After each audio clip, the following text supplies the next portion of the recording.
മാധ്യമങ്ങളെ വിലക്കുക എന്ന് പറഞ്ഞാൽ മാധ്യമങ്ങളെ മാത്രമല്ലല്ലോ, ശാസ്ത്രജ്ഞരെയും വിലക്കിയിട്ടുണ്ട്. അതെ, ശാസ്ത്രജ്ഞർ എന്ന് പറയുന്നത് ഒരു ശാസ്ത്ര സത്യം അവർക്കറിയാവുന്നത് പോലെ അവർ അന്വേഷിക്കുകയും അതിന്റെ യാഥാർത്ഥ്യം കണ്ടെത്തി പറയുകയും ചെയ്യുന്ന ആളുകളാണ്. അവരെ ലോകം എല്ലാ കാലത്തും ബഹുമാനിച്ചിട്ടുണ്ട്. ഇപ്പൊ തങ്ങൾക്കെതിരായ അഭിപ്രായം പറഞ്ഞ ആളുകളെ, ശാസ്ത്രജ്ഞന്മാരെ ഒതുക്കിയ അനുഭവം ഉള്ളത് ഹിറ്റ്ലർക്കും സ്റ്റാലിനും ഒക്കെയാണ്. ഹിറ്റ്ലറും സ്റ്റാലിനും ഒക്കെയാണ് ശാസ്ത്രത്തിൽ തങ്ങൾക്കെതിരായ അഭിപ്രായം പറഞ്ഞാൽ അവരെ അവസാനിപ്പിക്കുന്ന പണി ചെയ്തിട്ടുള്ളത്. നേരെ മറിച്ച് അവരോട് മിണ്ടരുതെന്ന് പറഞ്ഞിട്ടുള്ളത്. അതുകൊണ്ടാണ് ആൽബർട്ട് ഐൻസ്റ്റീൻ അടക്കമുള്ള ശാസ്ത്രജ്ഞന്മാർക്ക് ജർമ്മനി വിട്ടു പോകേണ്ടി വന്നത്. നിരവധി ശാസ്ത്രജ്ഞന്മാർ റഷ്യ വിട്ടു പോകേണ്ടി വന്നത്, അല്ലെങ്കിൽ മിണ്ടാതായത്. അപ്പോ അവിടെ സംബന്ധിച്ചിടത്തോളം ഭരണകൂടത്തിന് അനുകൂലമായി മാത്രം ശാസ്ത്രം കണ്ടെത്തുക എന്നത് ഒരു ശാസ്ത്രജ്ഞനെ സംബന്ധിച്ചിടത്തോളം പറ്റുന്ന ഒരു കാര്യമല്ല. കാരണം ശാസ്ത്ര സത്യം ഏതെങ്കിലും ഒരു പാർട്ടിയെയോ ഒരു ഭരണത്തെയോ ആശ്രയിച്ചുള്ളതല്ല. ഇപ്പൊ വയനാട്ടിലെ വിഷയം വന്നാൽ, വയനാട്ടിലെ പാരിസ്ഥിതിക ദുർബല പ്രദേശമാണ് എന്നും അവിടെ വലിയ തോതിൽ മഴ പെയ്താൽ കുഴപ്പമുണ്ടാകുമെന്നും അവിടുത്തെ ഭൂമിയുടെ ഘടനയിൽ വ്യത്യാസമുണ്ട് എന്നും അവിടുത്തെ നിർമ്മാണ പ്രവർത്തനങ്ങൾ നിയന്ത്രിക്കണമെന്നും ഒക്കെ ഉള്ള നിലപാടാണ് ശാസ്ത്ര സാഹിത്യ പരിഷത്തിനുള്ളത്. അവരങ്ങനെയാണ് ഇതുവരെ പറഞ്ഞിട്ടുള്ളത്. പക്ഷേ അതിലൊന്നും ചെയ്യാൻ ശാസ്ത്ര സാഹിത്യ പരിഷത്തിന് കഴിഞ്ഞില്ല എന്നുള്ളതാണ് അതിന്റെ പ്രശ്നം. അപ്പൊ അവരെ സംബന്ധിച്ചിടത്തോളം അവരിപ്പോ ഏതാണ്ട് ഡിഫങ്ക്റ്റ് ആയ ഒരു സംഘടനയാണ്. കുറച്ചാളുകൾ സത്യസന്ധരായ ആളുകൾ അതിലില്ല എന്ന് ഞാൻ പറയുന്നില്ല, അതിലെ പ്രവർത്തകർ. പക്ഷെ ഇന്നവർക്ക് അതുകൊണ്ടാണ് മാധ്യമങ്ങൾ, അത് തന്നെയാണ് മാധ്യമങ്ങളുടെയും പ്രശ്നം. മാധ്യമങ്ങൾ തങ്ങൾക്കെതിരായി പറഞ്ഞാൽ ആ മാധ്യമങ്ങളെ നമ്മൾ അംഗീകരിക്കില്ല, അവരെ മാപ്പറകൾ എന്ന് വിളിക്കുക, അത്തരം കാര്യങ്ങൾ. അപ്പോ ഇതൊരു ജനാധിപത്യത്തിന് യോജിച്ചതല്ല. ശാസ്ത്രജ്ഞന്മാരോടും മാധ്യമങ്ങളോടും സ്വതന്ത്ര നിലപാട് സ്വീകരിക്കാൻ ഇപ്പൊ സർക്കാർ ചെയ്യേണ്ട ഒരു പ്രശ്നം എന്താ? ഇങ്ങനെ കഴിഞ്ഞ കുറെ വർഷങ്ങളായി നിരന്തരം ഇങ്ങനെ ദുരന്തങ്ങൾ ആവർത്തിച്ചുകൊണ്ടിരിക്കുന്നു. കാലാവസ്ഥ മാറ്റമാണ് കാരണം എന്നുകൊണ്ട് സർക്കാരിന് കൈയൊഴിയാൻ പറ്റുമോ? സർക്കാർ അങ്ങനെ കൈയൊഴിഞ്ഞാൽ ജനങ്ങൾ പിന്നെ ആരോട് ചോദിക്കും? നീ കാലാവസ്ഥ മാറ്റമാണ് കാരണം, ശരി, സമ്മതിച്ചു. പക്ഷെ ഈ ജനങ്ങളെ സംരക്ഷിക്കാൻ ഒരു ചുമതല സർക്കാരിനില്ലേ? സർക്കാർ അതിനുവേണ്ടി എന്താ ചെയ്തത്? ഇതൊരു ദൈവവിധി പോലെയാണോ നമ്മൾ എടുക്കുന്നത്? അപ്പോ അങ്ങനെയല്ല. ഇതിനെന്തെങ്കിലും ശാസ്ത്രീയ കാരണങ്ങൾ കാണും, ഇതിനെന്തെങ്കിലും ശാസ്ത്രീയ വിശകലനങ്ങൾ കാണും, ഇതിനെന്തെങ്കിലും ശാസ്ത്രീയ പരിഹാരങ്ങൾ കാണും. അത് സ്വതന്ത്രമായി അന്വേഷിക്കാനല്ലേ സർക്കാർ പറയേണ്ടത്?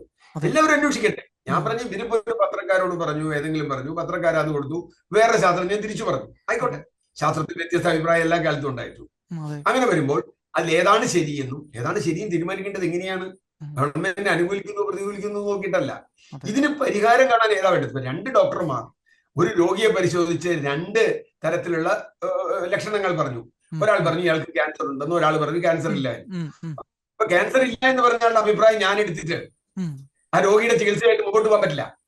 ഒരാൾ ക്യാൻസർ ഉണ്ടെന്ന് പറയുമ്പോൾ തീർച്ചയായും ഞാൻ ഒരു തേർഡ് ഒപ്പീനിയന് ചിലപ്പോൾ ഞാൻ പോകൂലേ? അങ്ങനെയാണ് തീർച്ചയായിട്ടും. അതെ, കാരണം എന്റെ ശരീരമാണ്. ഭൂമി എന്ന് പറയുന്ന ഈ കേരളത്തിന്റെ ശരീരത്തിൽ 2 ഒപ്പീനിയൻ വന്നാൽ മൂന്നാമതൊരു ഒപ്പീനിയൻ വേണം. വേണ്ടി വന്നാൽ പഠനം നടത്തണം. ഇതിനു മുമ്പ് നടത്തിയ പഠനങ്ങളുടെ റിപ്പോർട്ടുകൾ പഠിക്കണം. ഇതാണ് ഇപ്പൊ സർക്കാർ ചെയ്യേണ്ടത്. ഇപ്പൊ ഈ ഒരാഴ്ച ഒരു പക്ഷേ റെസ്ക്യൂ റിലീഫ് ആവും. അത് കഴിഞ്ഞാൽ ചില ആളുകൾ പറയുന്നത് ഇപ്പൊ പറഞ്ഞുകൂടാ. ഞാനൊരു കാര്യം ചോദിക്കട്ടെ, 2 ആഴ്ച കഴിഞ്ഞാൽ ആരെങ്കിലും തോർക്കും? നിങ്ങൾ മാധ്യമങ്ങൾ പോലും മറന്നുപോകും. വേറൊരു വിഷയം വന്ന് മാധ്യമങ്ങൾ പോലും മറന്നുപോകും. അതാ ഞാൻ പറഞ്ഞത്, 2018 മുതൽ ഇങ്ങോട്ട് ഇത്തരം വിഷയങ്ങളൊക്കെ വരുമ്പോൾ അന്ന് ചർച്ച ചെയ്യുമ്പോൾ എല്ലാവരും പറയുന്നത് ഇപ്പോഴല്ല ഇത് പറയേണ്ടത്, ഇത് പിന്നെ പറയണം. പിന്നെ എപ്പോ പറയണം? അവിടെയാണ് സർക്കാരിന്റെ ഒരു സത്യസന്ധത നമ്മൾ കാണുന്നത്. സാർ, ഇത് ഉത്തര കൊറിയയാണോ എന്ന് ഒരു പയ്യന്നൂരുകാരൻ ചോദിച്ചിട്ടുണ്ട്. ഒരു പയ്യന്നൂർ സ്വദേശിയായ സഹദേവൻ, അദ്ദേഹത്തിന്റെ ഒരു കുറിപ്പ് വൈറലായിരിക്കുന്നു. ഞാൻ അങ്ങനെ ആരും കമ്പയർ ചെയ്യാൻ ഉദ്ദേശിക്കുന്നില്ല. ഞാൻ പറഞ്ഞല്ലോ, ജനാധിപത്യത്തിന്റെ നാശം എവിടെയും ദോഷകരമാണ്.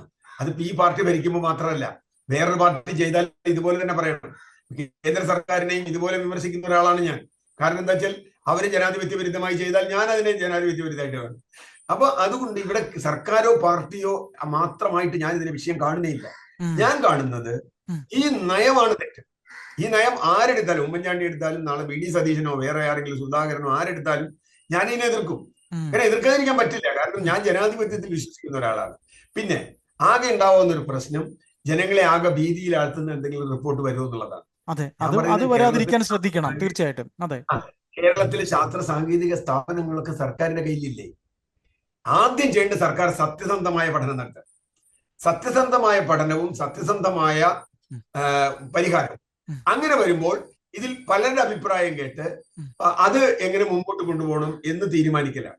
അപ്പൊ അതാ ഞാൻ പറഞ്ഞു. ഇപ്പോ ഗാഡ്ഗിൽ വന്നു, കസ്തൂരിരംഗൻ വന്നു, ഉമ്മൻ വന്നു, അതിന് മുമ്പുള്ള പഠനങ്ങൾ വന്നു. ഞാൻ മറ്റൊരു ദിവസം സൂചിപ്പിച്ചു, കേരള നിയമസഭ നടത്തിയ ഒരു പഠനമുണ്ട് 2017 പ്രളയത്തിൽ. PDNA റിപ്പോർട്ടുണ്ട്. PDNA പോലെയുള്ള യുഎൻ ഏജൻസികൾ നടത്തിയ റിപ്പോർട്ടുണ്ട്. ആ റിപ്പോർട്ടുകൾ എന്താണ് പറയുന്നത് എന്ന് പഠിക്കണ്ടേ? ഒരുപക്ഷെ ചില സ്ഥാപിത താല്പര്യമുള്ള രാഷ്ട്രീയ താല്പര്യമുള്ള ശാസ്ത്രജ്ഞന്മാരും ഉണ്ടായേക്കാം, ഞാൻ ഇല്ലാന്ന് പറയുന്നില്ല. അവർ പറഞ്ഞേക്കാം. അവർ പറഞ്ഞാൽ അതിനെ കൗണ്ടർ ചെയ്യുകയും, ഇതൊരു രാഷ്ട്രീയ രക്ഷാ ദൗത്യമല്ല, ഇതൊരു ജീവൻ രക്ഷാ ദൗത്യമാണ്. ഏതെങ്കിലും ഒരു പാർട്ടിയെയോ സർക്കാരിനെയോ രക്ഷിക്കാനുള്ള ഒരു പാർട്ടി സർക്കാരൊക്കെ എത്ര കൊല്ലത്തേക്ക് ഉണ്ടാവും? പക്ഷെ നമുക്ക് വളരെ കുറച്ച് കൊല്ലം, സർക്കാർ 5 കൊല്ലം കഴിഞ്ഞ സർക്കാർ മാറും, വേറെ മുഖ്യമന്ത്രി വരും, വേറെ മന്ത്രിമാർ വരും, പാർട്ടി വരും. പക്ഷേ പശ്ചിമഘട്ട ഇവിടെ ഉണ്ടാവണം, വയനാട് ഇവിടെ ഉണ്ടാവണം.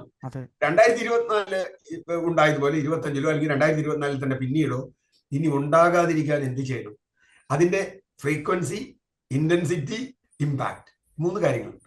എത്ര പ്രാവശ്യം ആവർത്തിക്കുന്നു എന്നുള്ളതാണ് ഫ്രീക്വൻസി. അതിന്റെ ഇന്റൻസിറ്റി എന്ന് പറയുന്നത് അതിന്റെ എന്താ പറയുക, അതിന്റെ സാന്ദ്രത എത്ര ശക്തമായിട്ടാണ്. അതുപോലെ അതിന്റെ ഇമ്പാക്ട്, അതുണ്ടാക്കുന്ന ആഘാതം എത്രയാണ്. ഇത് 3ഉം കുറയ്ക്കാൻ എന്തെങ്കിലും ചെയ്യാൻ കഴിയുമോ? ശാസ്ത്രജ്ഞന്മാരെ, ഞാൻ പറയുന്നത് മുഖ്യമന്ത്രി എല്ലാ ശാസ്ത്രജ്ഞന്മാരെയും വിളിക്കണം, ഇതിന് അനുകൂലവും പ്രതികൂലവുമായി മുഴുവൻ ശാസ്ത്രജ്ഞന്മാരെയും വിളിക്കണം. എന്നിട്ട് നിങ്ങളുടെ വ്യത്യസ്ത അഭിപ്രായങ്ങൾ രേഖപ്പെടുത്തുക. നമുക്ക് അടിയന്തരമായി ജനങ്ങളെ രക്ഷിക്കേണ്ടതുണ്ട്. അതുകൊണ്ട് നിങ്ങൾക്ക് വ്യത്യസ്ത അഭിപ്രായങ്ങൾ ഉണ്ടാവാം, വ്യത്യസ്ത വീക്ഷണങ്ങൾ ഉണ്ടാവാം. നിങ്ങൾ എന്നെ ഭയപ്പെടണ്ട, സത്യം പറയുക, ശാസ്ത്ര സത്യം പറയുക. കാരണം രോഗിയെ ഭയപ്പെട്ട് ഡോക്ടർ ചികിത്സ നിശ്ചയിക്കാൻ പറ്റില്ലല്ലോ. അപ്പൊ രോഗിക്ക് എന്ത് തോന്നും എന്ന് തോന്നിച്ച് ഡോക്ടർക്ക് ചികിത്സ നിശ്ചയിക്കാൻ പറ്റില്ല. ഡോക്ടർ എന്താ ചെയ്യണ്ടേ? സത്യസന്ധമായി ശരിയായ ചികിത്സ തന്നെ നിശ്ചയിക്കണം. അതെ, ശരിയായ ചികിത്സ. രോഗിയെ ഭയപ്പെട്ടിട്ടോ, രോഗിയുടെ ബന്ധുക്കളെ ഭയപ്പെട്ടിട്ടോ, പാർട്ടിയെ ഭയപ്പെട്ടിട്ടോ നമുക്ക് ചികിത്സ പറ്റില്ല. അപ്പോൾ വ്യത്യസ്ത അഭിപ്രായങ്ങൾ ഉണ്ടെങ്കിൽ വ്യത്യസ്ത അഭിപ്രായങ്ങൾ കേൾക്കാൻ, അവിടെയാണ് ജനാധിപത്യത്തിന്റെ ഏറ്റവും വലിയ സത്ത. ഏത് വിദഗ്ധനേക്കാൾ നല്ലത്, ഏത് ഉന്നത വിദഗ്ധനേക്കാൾ നല്ലത് 3 സാധാരണ വിദഗ്ധർ ഒന്നിച്ച് ചർച്ച ചെയ്യുന്നതാണെന്ന് പറയാറുണ്ട്. കാരണം 3 പേരിരുന്ന് ചർച്ച ചെയ്യുമ്പോൾ ഏത് വിദഗ്ധനേക്കാളും മേലെയായി വരും. കാരണം അങ്ങനെയാണ് അതിന്റെ ഒരു സംഗതി. അപ്പോ അതിന്റെ എല്ലാ വീക്ഷണങ്ങളും വരും, വ്യത്യസ്ത ആംഗിളുകൾ വരും. ആ ആംഗിളുകൾ പൊതുസമൂഹം ചർച്ച ചെയ്യണം, ഔദ്യോഗികമായി ചർച്ച ചെയ്യണം. എന്തുകൊണ്ടാണ് കഴിഞ്ഞ 6 വർഷമായി ഇതിനു വേണ്ടി എന്താണ് ഇവിടെ നടക്കുന്നത്, ഇത്രയും കൊല്ലമായി ഇത്രയും മഴ പെയ്തിട്ട് എന്താണ് ഇവിടെ നടക്കുന്നത് എന്ന് പഠിക്കാൻ നമ്മളൊരു ഒന്ന് പരിശോധിക്കാൻ നമ്മളൊരു സംവിധാനം ഉണ്ടാക്കാൻ എന്താണ്? എവിടെയാണ് നമ്മുടെ സംവിധാനം? ഒരു പ്രശ്നം വരുമ്പോൾ ഉടനെ ഫണ്ട് പിരിക്കുക, അതൊക്കെ ചെയ്യാം, അതൊക്കെ ചെയ്തോട്ടെ, ആ ഫണ്ടൊക്കെ പിരിച്ചോട്ടെ, നടത്തിക്കോട്ടെ, റെസ്ക്യൂ നടത്തിക്കോട്ടെ. പക്ഷേ ഈ വർഷമോ ഇനി അടുത്ത വർഷമോ ഇങ്ങനൊന്നും ഉണ്ടാവില്ല എന്ന് ഉറപ്പാക്കാൻ. ഏതായാലും സാർ, ഈ ചർച്ച നമുക്ക് പറഞ്ഞു വരുമ്പോൾ എന്താണ് താങ്കൾക്ക് ഇത് പറഞ്ഞു വെക്കാനുള്ളത്, ഈ കാര്യത്തിൽ സർക്കാരിനോട് പറഞ്ഞു വെക്കാനുള്ളത്?